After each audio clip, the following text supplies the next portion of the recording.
But back to George Brown, Herman Brown had passed away before this meeting. Yeah, he died before and Herman never did like Lyndon. Okay. But George was so deep into it that he couldn't. He was financially tied to it. Yeah. Okay. You know, there's a lot of interesting parts to this. Like Sid Richardson died 10 years before Clint. Yeah. And Lyndon died 10 years before George Brown. There's a lot of little real interesting things in it.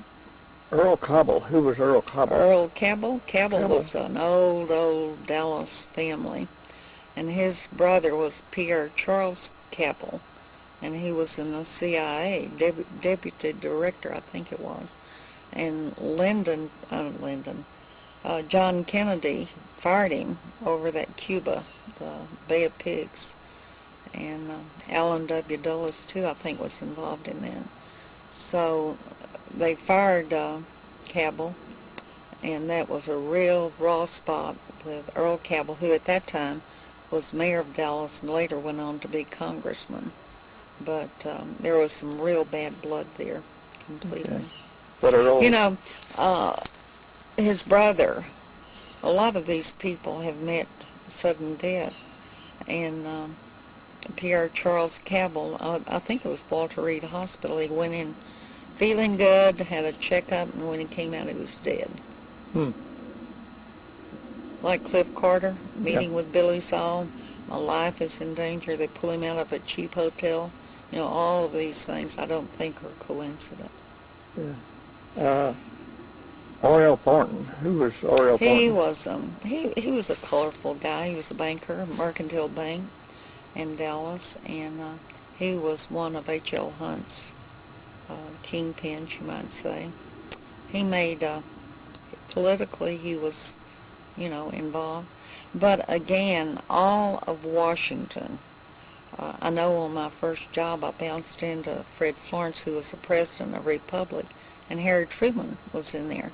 But at that time, I was so young, it did not impress me to meet the Vice President of the United States. It wasn't that important to me. But they, for some reason, they all hobnobbed with each other. What was Oriel Thornton's political involvement in Dallas? He was a big Democrat, Uh-huh. and he and Lyndon were very close. Was he mayor at one time? He was mayor. Okay, before Cabell? Yeah, he was mayor before.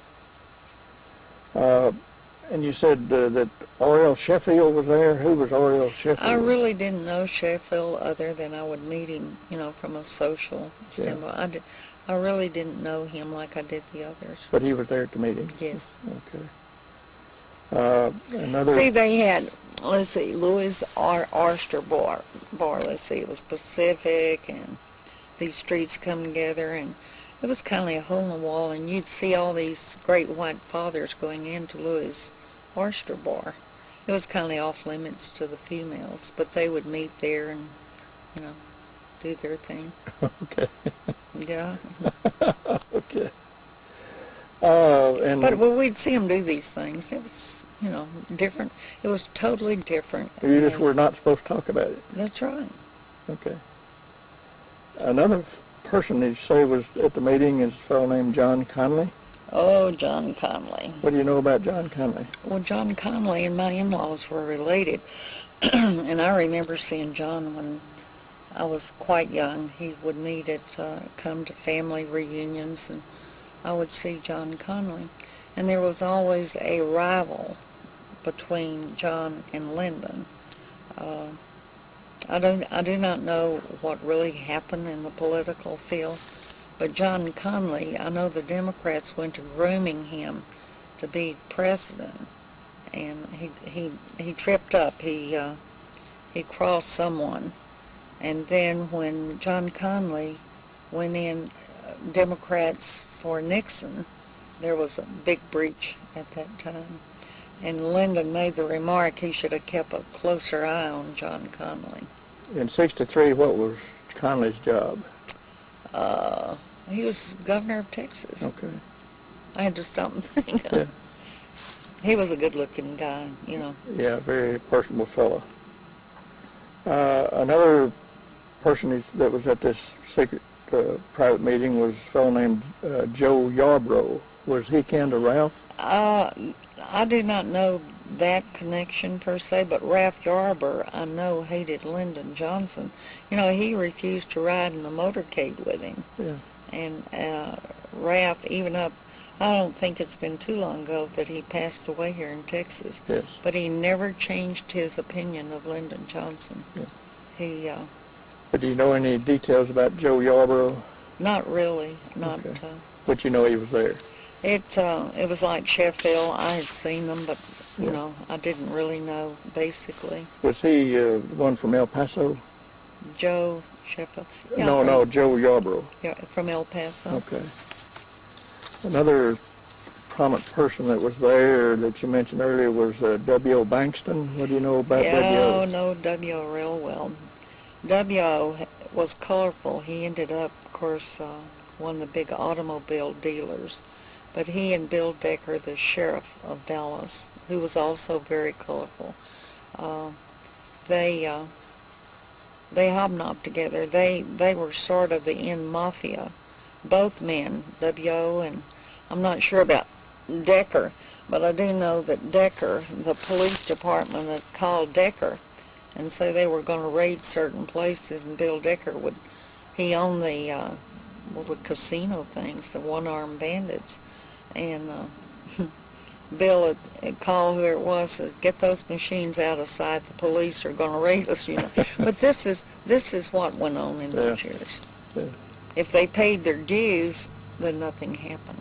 I understand W.O. was, earlier years during that time, was the automobile dealer in Dallas? Yes, big Okay. one. And it's still going. Yeah. He loved to gamble. He also loved the underworld. Yeah. And he would help anyone, you know. I've heard rumors that W.O. had provided the sheriff with a new car every year. They did that. Yeah. W.O. also gave Lyndon Johnson cars. He used to mouth around, and Lyndon would want something. He'd say, well, that SOB, and they'd talk like that, you know. He's wanting another handout. In 1960, I was doing the buying for the Political Time. Yeah. So Bob Bobbitt, who's now deceased, but was Rebecca Johnson's husband, he called me, and he said they were having a political rally in Wynwood. And he said, Madeleine, I want you to call these people, and I want these gifts, automobile, TVs, fur coats. And I looked at this list and I said, Bob, these people may not give these big items. He said, I didn't ask you would they get them. I told you to call them and they'll be there. And do you know that everyone, he said, identify myself, which I did, and that they wanted this gift delivered to the Dolphus Hotel. And every one of those gifts, no questions asked, was delivered. And they were big items. I'm talking about nice. But I never did see anything distributed. Yeah. Okay, another very prominent person that you say was there is J. Edgar Hoover. Tell me more about what you know about J. Edgar. J. Edgar, I met him in '48. But when growing up, the G-Man series was there, and I was dancing with Lyndon at the Driscoll Hotel. And I looked over, and Clint Murkison, I knew him, and Jagger Hoover, and Clyde Tolson, and Sid Richard. And so I said to Lyndon, isn't that guy from the G-Man series? And at that time, he told me I couldn't see her, and I couldn't hear anything. Yeah. Yeah. I met him from time to time. He'd fly into Dallas. He was always a guest of Clint Murkison. They were very close. And La Jolla, California, they'd fly out there and go to horse races. And Who was the manager, operator, or the owner of that? the La Jolla Hotel? No, the racetrack. Well, Clinton said Richardson owned it.